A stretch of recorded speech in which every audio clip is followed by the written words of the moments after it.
Welcome to the Stoic Podcast. Have you ever asked yourself, how do you truly know when love is real? Not in the loud words or dramatic gestures, but in the quiet, consistent actions that reveal someone's heart without them even saying it. Today, we're exploring the subtle signs of deep, authentic love, guided by the wisdom of Stoic philosophy. It's a journey into understanding what makes love resilient, honest, and life-changing. If this resonates with you, remember to subscribe, like, and share, so together we can keep discovering what timeless wisdom teaches us about the human heart. Let's dive in.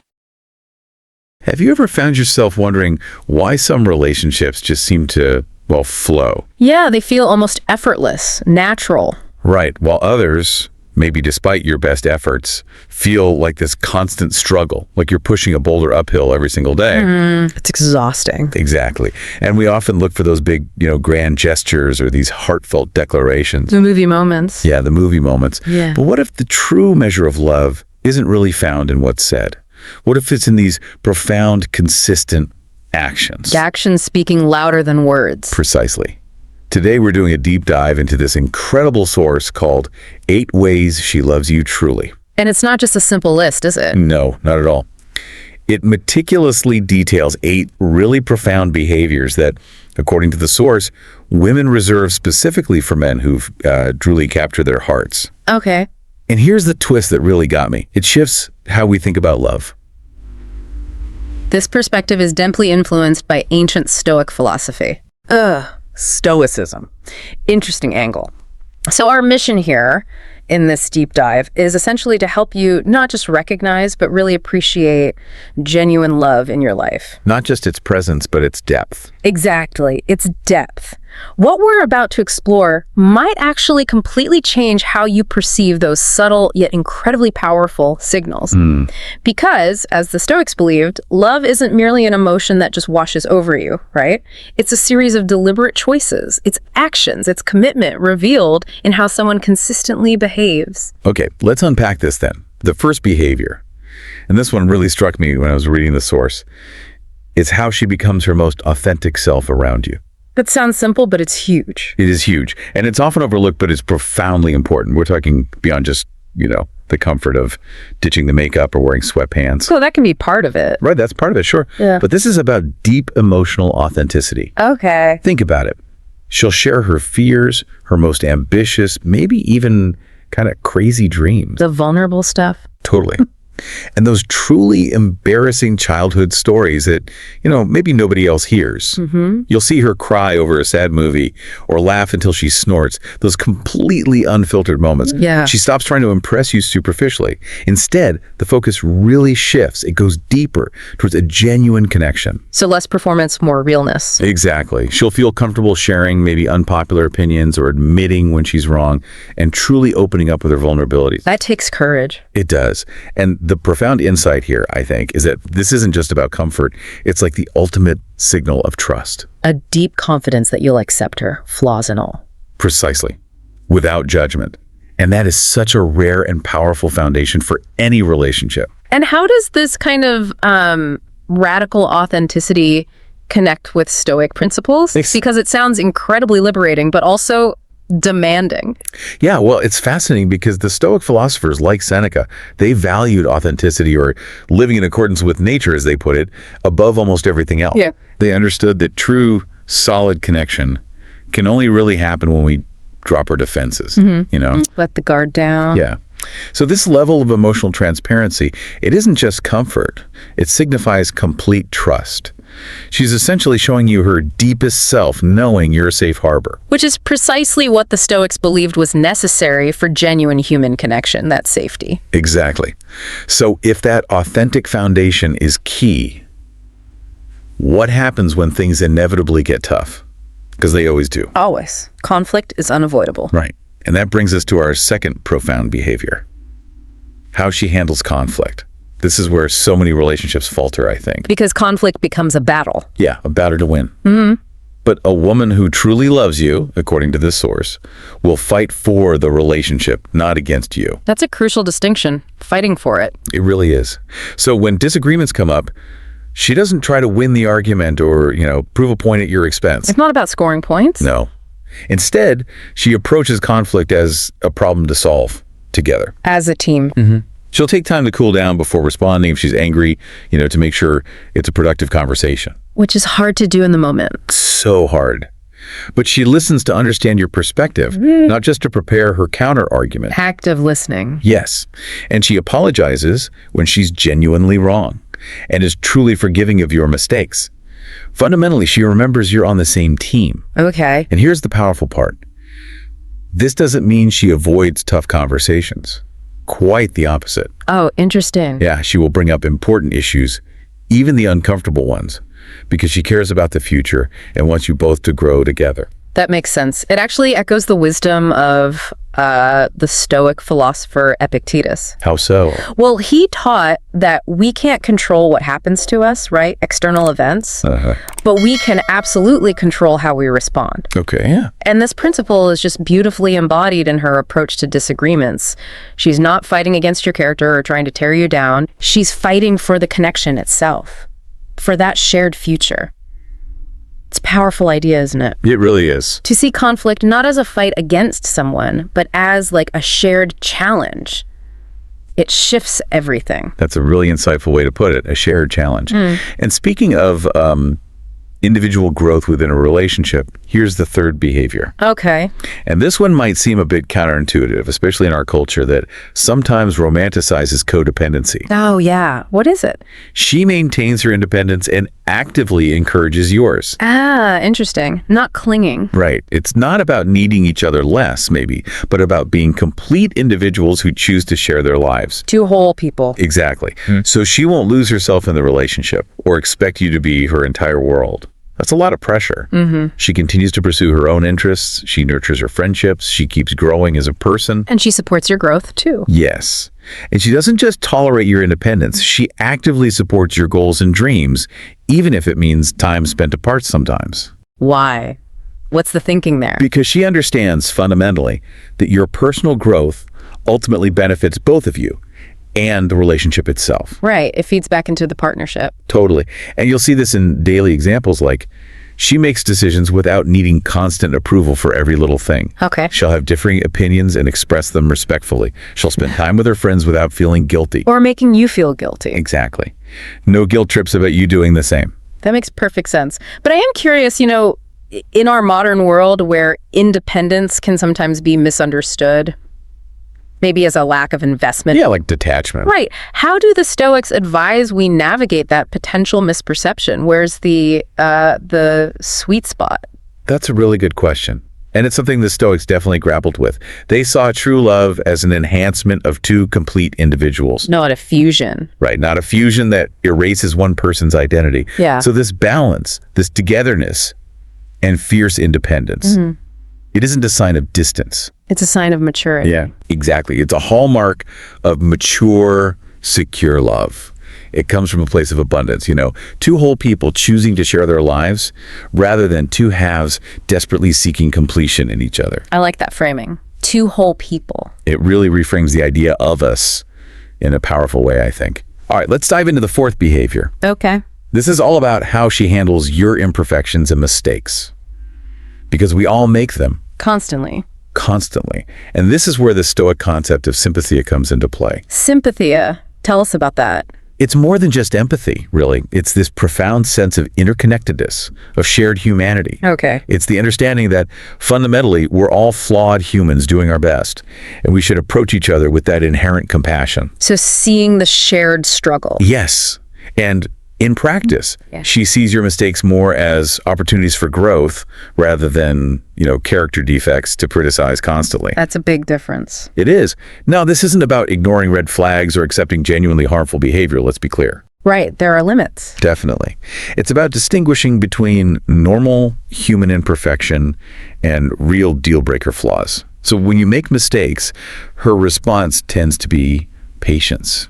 Understanding. Not keeping score? No, she doesn't keep that mental scoreboard of your errors or dredge up past issues during every single disagreement. Instead, maybe she'll gently point out concerning patterns, but not to diminish you. It's because she wants you to be your best self. Encouraging growth, not demanding perfection. Exactly. She encourages your growth without trying to fundamentally change who you are, loving you as you are while genuinely believing in who you're becoming. This kind of love, it creates such a profoundly safe space. Yeah. A space for vulnerability, for growth, which is absolutely essential for a deep, lasting connection, wouldn't you say? Totally essential. You feel safe to just be yourself, knowing you won't be condemned for being human. It's that recognition of shared humanity that really allows for true intimacy, knowing you're both on this journey of self-improvement together. Beautifully put. Okay, moving on to the fifth behavior. This one focuses on her daily actions and priorities. The everyday stuff. The everyday stuff. Yeah. We all appreciate grand gestures, of course, who doesn't? Sure. But the source makes a really crucial point here. Grand gestures are nice, but love lives in the mundane choices we make every day. The mundane, where life actually happens. Right. And you'll see this consistently. Like, she'll choose to spend her free time with you, not because she feels obligated or has nothing better to do. But because she genuinely enjoys your company. Exactly. She'll remember the small details about your life that maybe others forget. Like that random fact about your favorite coffee shop. Yes. Or the name of your weird uncle or whatever it is. She'll adjust her schedule, when possible, for your important events. Shows you matter. It does. If you need her presence, maybe you're having a tough time, she'll choose a quiet evening with you over, say, going out with friends. It demonstrates where her priorities truly lie. Mm-hmm. She prioritizes your relationship when making decisions about her time and her energy. That's spot on. And, this consistent choosing, it isn't about sacrifice in a negative way or martyrdom. No, it's not about being a martyr. Right. It's about recognizing that love is a daily decision. It's active. It's not just a fleeting feeling. It requires intentional effort, and she's willing to invest that effort because you genuinely matter to her. This commitment in the everyday.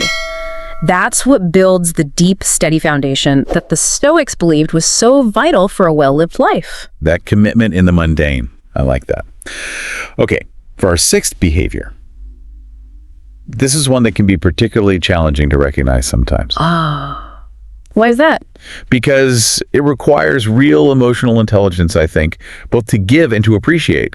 A woman who loves you deeply creates space for your emotions without trying to fix them or change them. The fixing impulse, that's hard to resist. It is. It's a profound gift, Yeah. but not always easy to give. It means she'll listen intently when you're frustrated, maybe venting about work. Without jumping in with advice. Exactly. Without immediately offering unsolicited advice. Right. Or she'll just sit with you in difficult moments without trying to prematurely cheer you up or dismiss how you're feeling. Just being present. Yes.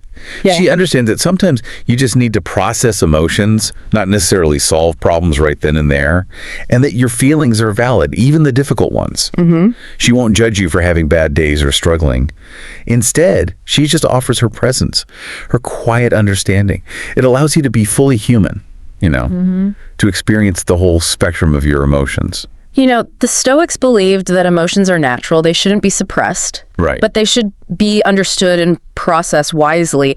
And what you're describing, she creates the safe container, that space where this emotional processing can actually happen. A safe container, yeah. That ability to simply be present without judgment, without needing to fix everything, that's incredibly powerful. It shows deep respect for your inner world.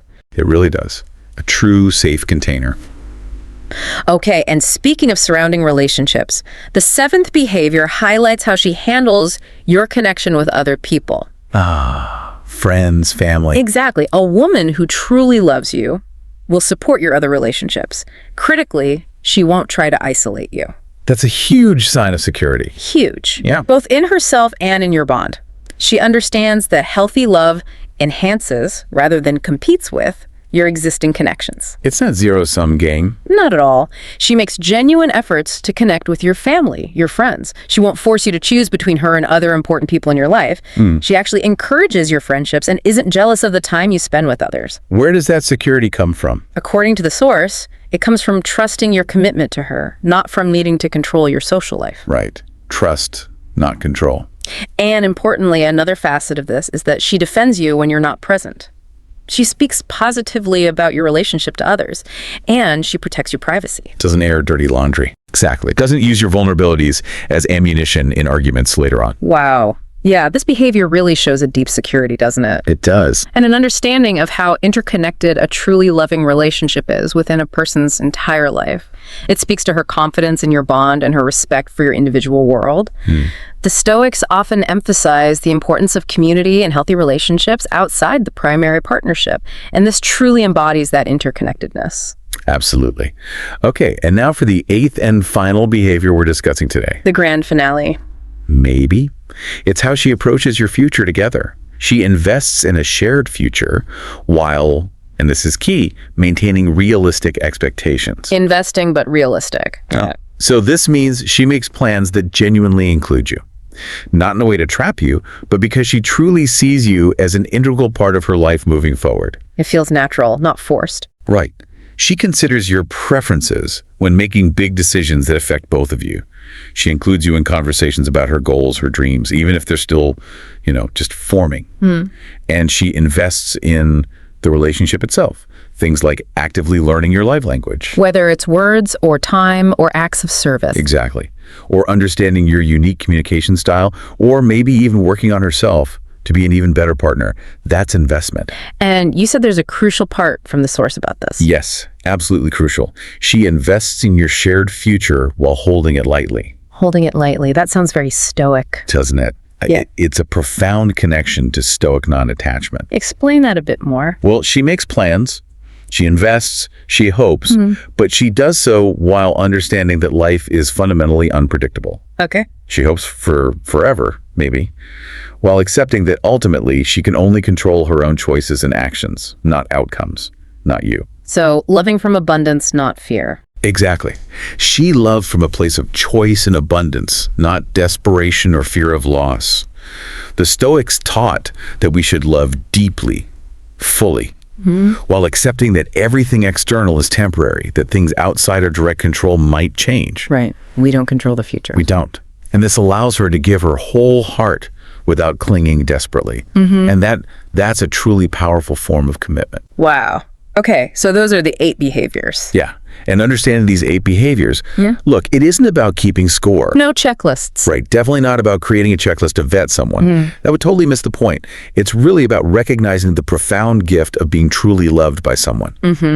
When you start seeing these patterns consistently in your relationship, you're witnessing something genuinely rare and precious. You're seeing love in action, not just in words. And that recognition, powerful as it is really just the first step, isn't it? What do you mean?